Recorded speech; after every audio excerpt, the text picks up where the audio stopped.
My next guest is somebody you're really going to enjoy. His name is Ricky Sithole. He is a licensed professional counselor and a founder of Inside Fitness Professional Counseling and Life Coaching in Frisco, Texas. His philosophy is that life is an inside job and that the quality of your life mirrors your internal self.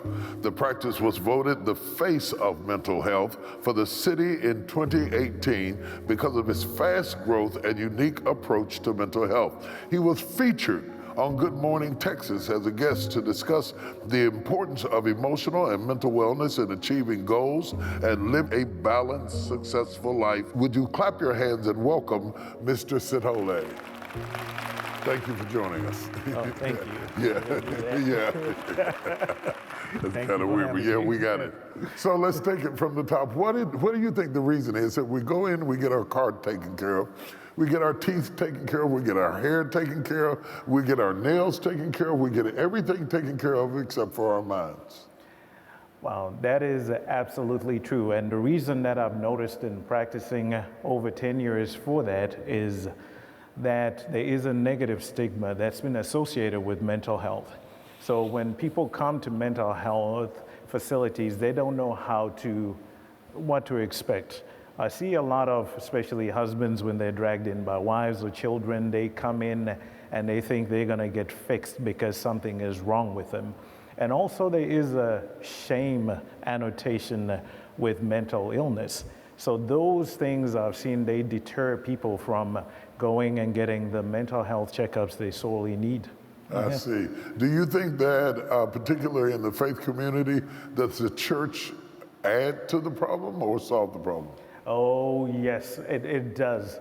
Because what I've noticed is that with the diverse community that I work with people from different cultures and backgrounds in the church, they all come with a connotation that accepting that there is a mental health issue is a lack of faith, or that you're not being spiritual enough, or you are not believing God for the treatment. So that plays a major role in discouraging people from the spiritual environment to come to mental health facilities. Oh, wow. When you look at that, we throw our arms open, we welcome everybody to come. We inadvertently attract people with emotional problems. Absolutely. Because they're trying to medicate themselves with spirituality. Yes. But a spiritual pill doesn't necessarily solve a mental illness, does it? Yes, no, it doesn't. Because I do have, I've worked with individuals who are in church 8 days a week, because trying to make up for something that they're struggling with. What I do take time to do in practicing is to separate between the spiritual and emotional health and the mental, the physical body that the spirit or the soul is housing. Your physical body requires some type of treatment. It requires maintenance as well as your spirit does. So that kind of diminishes the philosophy that if you're hyper spiritual, then you don't need mental health treatment. I had an experience one time that helped me a lot as a pastor. I went to see a member that had a meltdown at 40,000 feet in the air. They had to land the plane. Yes. They ended up incarcerating the gentleman, putting him in prison. I flew to visit him while he was in prison. I talked to his doctor, who was a mental health specialist in a correctional facility. And she phrased it this way. She said, "When are we going to allow the head to be a part of the body?" Oh, that's really good. It was really good for me. It made it so clear to me.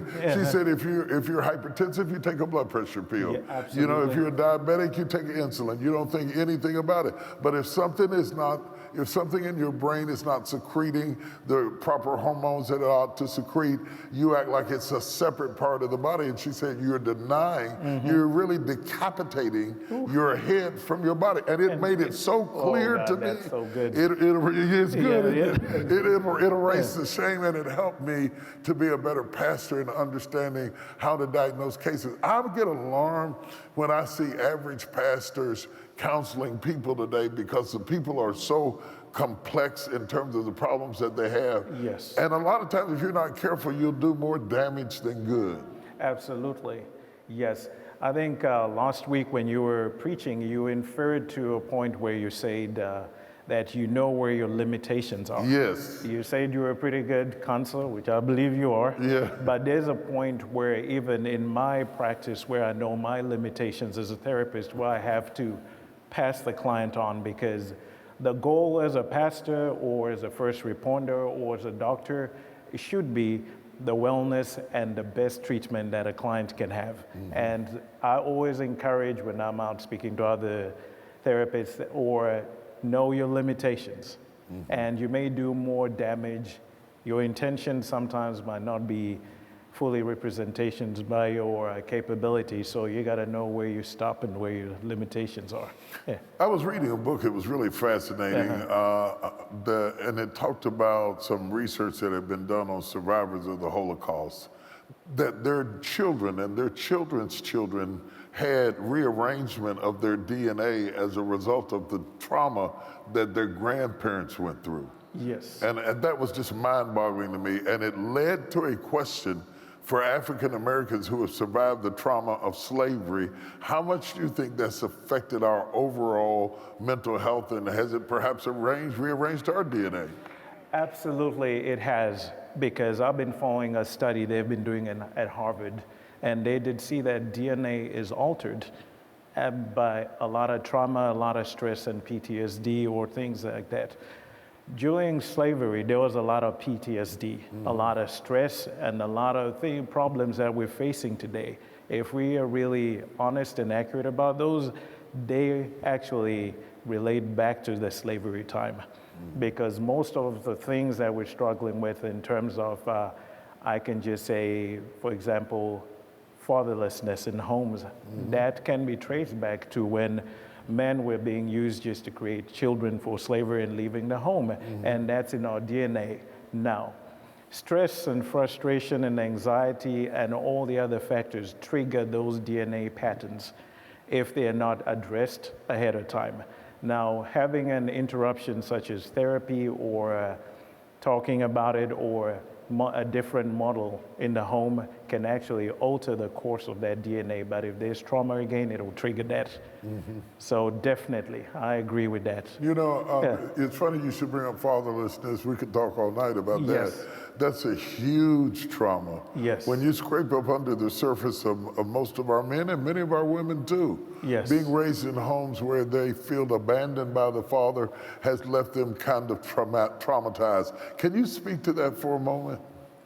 Yes, because it leaves everybody traumatized, because we all have deep emotional needs that we need to receive from mothers or father figures in the house. Now, when that need or that support is not fulfilled, sometimes it triggers these feelings of abandonment, worry, insecurity, doubt, fear, and even a lot of self-worth issues that now we're walking in the world feeling that something is missing from who we are.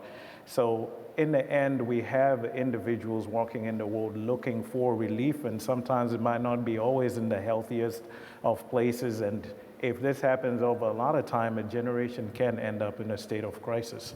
Crisis indeed. Yes. You know, when you, I want to ask this question when I come back. I'm going to ask Dr. Sithole about what the impact of coronavirus is having on us emotionally. All the shelves and all the stores are empty of all commerce. All the sanitation, hand washing stuff is gone. Toilet paper is gone. People are fighting at the cash register over rolls of toilet paper, something you would never see in this country. When we come back, we're going to ask him, what is all of this trauma doing to our minds, and how can we better protect our minds against the virus? We'll be right back. Comforter, comforter, comforter. When we think about the Holy Spirit, we think of him comforting like this. But in the original language, it is not comfort like this. The word is parakletos, okay? One who stands alongside to help. The comforter is help. A parakletos on the loading dock, when you got something really heavy and you can't lift it, there's an apparatus called a paraclete. The paraclete makes you able to lift stuff that you couldn't lift because it leverages. If I tried to lift it in my own strength, I couldn't do it. And I would fail in my own strength. But if I just take a chain and hook it to the paraclete, I can pull it up easier because I got help. You see, that's what the Holy Ghost is. You better pay attention this year, because some of the stuff you're gonna grab, you're not gonna have the strength to lift. But don't give up on your vision.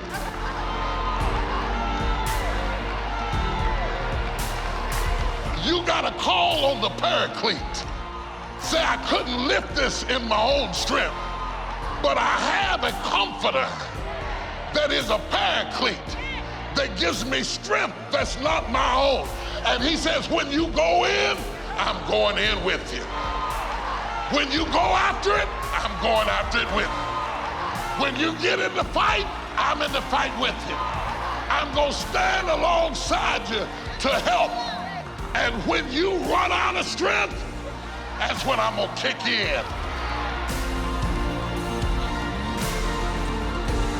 I will not leave you comfortless.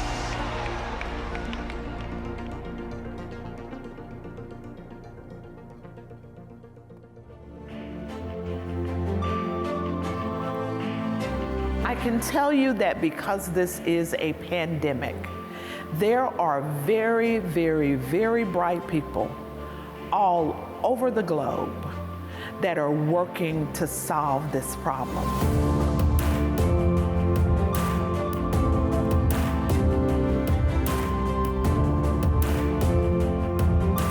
I ran into people when we started posting about it who said, oh, that's just fake news. On the other hand, you got people who have cleared out the whole grocery store. Right, but I think we're going to get it under control if we follow instruction.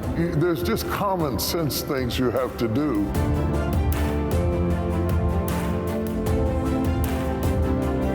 What we're trying to do is to prepare for it as rapidly as we can.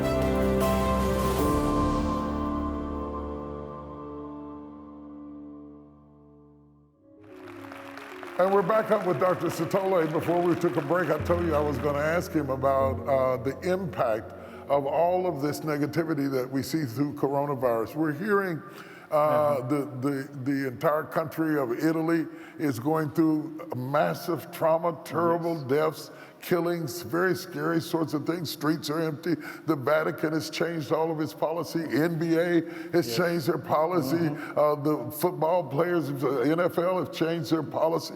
Everybody's changed. Even the White House changed their policy. You go in the grocery store, rolls and rolls of toilet paper are missing. All the hand sanitizer gone. People fighting over a piece of toilet paper. You watch that 24 hours a day on top of all of the other stresses that you have. What is that doing to our mind?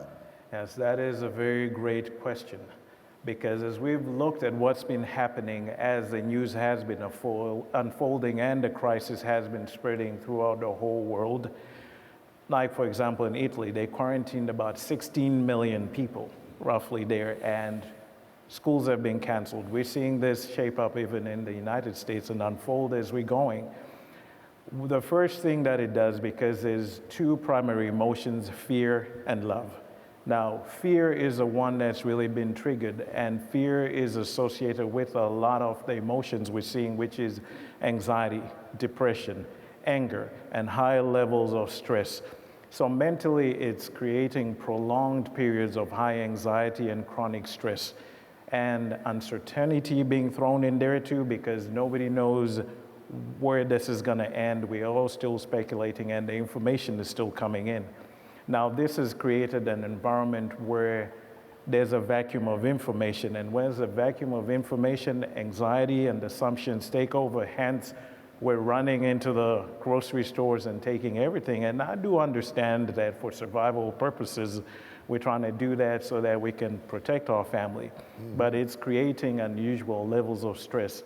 And as you mentioned, we already just regular life has a lot of stress, and that impacts us. So that's putting us into the chronic level which I'm afraid is going to lead us to depression if it doesn't stop in the recent year, about a month or to 3 months. It's going to be chronic and have major impacts on our bodies, which might end up manifesting itself in our physical health as well. When you start talking about chronic stress, how do we diagnose that in our children, in our spouses, in ourselves? What are the telltale signs that you have reached your limit as it relates to stress? Okay. And for men, it's different from women and children. I'll start with children. Irritability, just crying, continuous crying, they will not be soothed, reverting backwards in behavior or sometimes negative behavior. And children do this because they don't yet have the mental and emotional ability to fully articulate how they're feeling or even to process it. Now, with men, we're going to see a lot of us, by history, we keep a lot of stuff inside. We don't express, we don't talk about ourselves. So, no. Oh, well, but yeah, all right. True confession is good here, for the right? soul. Right. There you go. I understand. So what we tend to do is we keep it in. Now, the rule of thumb is if you're not saying it, you're acting it out. So we act out anger, irritability, sometimes withdrawing, isolation, and sometimes we disconnect. That's where now we get into substance abuse. Maybe people get into unhealthy behaviors, or sometimes even being a workaholic. That's actually something that people can do. For women, usually they have outlets. They do talk to their friends and everything, but when that security bell is not settled, it might get a little bit of them trying to reach out to us, so that we can help them to feel comfortable. So that's how we may deal with this stress differently among different genders and age groups as well. Is there something that we can do for ourselves that will lower stress? Absolutely. We need times to disconnect from the media, be it from the news cycle, from social media. Sometimes we need to turn it off, because anxiety and stress are all proponents of worry about the future, what's going to happen. So information is the biggest bust to that. So when we disconnect, let's read the information. I read my news off the internet. I don't want an opinion from a pundit because it triggers my anxiety. So information. Let's sit down and talk to our children and make them feel comfortable. Explain if they have any questions, let them ask the questions. And by God, there's a term in psychology called reframing, where we would have to look at the situation differently if we cannot change what we're seeing. So what we'll do is tell a different story. Now that we're all at home and nobody is going to work and kids are not going to school, it's an opportunity for us to engage in activities together, reconnect. Maybe sometimes it's time for me to take a walk, slow down life, and do the things that I've always wanted to do. So it's just shifting the perspective. When you get to a certain point, sometimes even when you have the time, you don't have the mindset to do the things that are healthiest for you to do. Or if you do them, you feel guilty about doing them. Where does that come from? Ooh, I'm one of those people. That's why, because that's a personal question there. I get it. Where do you think I got it from? Because a lot of that guilt comes from the fact that we feel like we have to be doing something all the time, that we have to be going. Now, human beings are not designed to be going all the time. And I know we have a modern adage where we have to say, I'm on the grind, I'm on the hustle, I'm doing this, I'm doing that. But we need to take time to rest. And for me, my issues come from growing up and starting in meager beginnings and not even want to go back to struggling again. And so every moment that I have to work, even if it means working myself. So it's coming from different fears. So how do you communicate that in a marriage to each other, where you always want to appear invincible if you're a man. You know, we always want to be Superman. How do we express kryptonite? Is that the place to vent that kryptonite? Do we need to develop other outlets? Just give us some free therapy. Ooh, that is a hard balance to make, because where men look at it, we think that if I tell the wife that I'm scared because of this and that, am I going to frustrate her and make her scared, and everybody in the house is scared? I'm supposed to be a safety blanket. So I've decided to create outlets with other guys that I can talk to. And when you're at home, you give the high-level breakdown of everything, you know, just, hey, this is where my mind is. I'm thinking about this, and these are kind of my fears, but the details are reserved for the boys. That's how I do it. Yeah.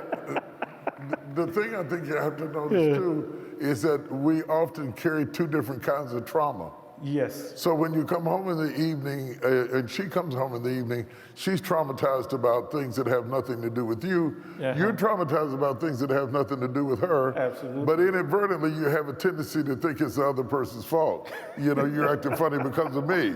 You know, you're isolated because of me. You're not talking because of me, and sometimes it has nothing to do with you. How do we begin to break down those barriers and create communication where we attack the issues rather than the individual? What I just learned, you know, because when I'm doing therapy after over 10,000 sessions, I call it my cheat sheet. I just realized that communication is not personal. It's just about sharing my experience. It's not about you and that you're failing to provide something. So if we learn to depersonalize communication and just focus on the issue, to say, this is the issue at hand. I know we're doing our best to handle this, but this is just the issue. And depersonalize it. And when somebody starts to take it personal, we return it, we do what we call making it safe. Hey, this is not about you, this is about the issue, just to refocus it. Yes. What about hobbies and outside things? Does that help? Absolutely. Hobbies help a lot because they take your mind from thinking. Because I'm a chronic thinker. I'm sure you all figured out that I struggle a little with anxiety myself. So engaging in outside activities gives me the opportunity to refocus my mind on other things and to take my body from being on edge all the time and trying to solve a problem. So I always say fun, fun, fun is the greatest prescription that I can ever give somebody. And this is why God gives us talents, so we can enjoy them. Yeah, enjoy them and have some fun. Yes. I want to take you to a real serious subject. I was shocked to read the stats about suicide amongst African American children escalating at a disproportionate rate today. Can you talk to us a little bit about that? Yes, that is a really unfortunate statistic, and now they're just looking at it as suicide being the second cause leading of death, just right behind car accidents, for teenagers. And when we look at the rise, because we are seeing kids wanting to commit suicide, and we've had some committed successfully. And the biggest challenge is coming from one, the home, the family structure. Because a lot of us, I remember growing up, there was always people who were there to teach us how to live life, how to respond to life, and how to manage life. But now, because parents, we're pulled so much in many different occasions, directions, sometimes we don't always have the time to invest. So in that vacuum, enter social media, enter other influences coming, and children are dealing with higher levels of stress than ever before. Because some of the things they're dealing with, I had to wait till I was about 30 to start even dealing with it. Right. And we're talking about a 14-year-old that's exposed to everything, and they don't have the mental and emotional capacity to manage that. So that creates a crisis because kids are screaming out for help. And the only option they have, because they're hurting and they can't fully explain or articulate it, is let me just end it all. So that's what we're seeing right now. Yeah. Can you see why we need to talk about mental health in the church today? Yeah. it's a real critical issue. I could really spend all day talking to you. Absolutely. But I'm not going to take advantage of you. But if you enjoyed Dr. Sithole, give him a round of applause. Thank you.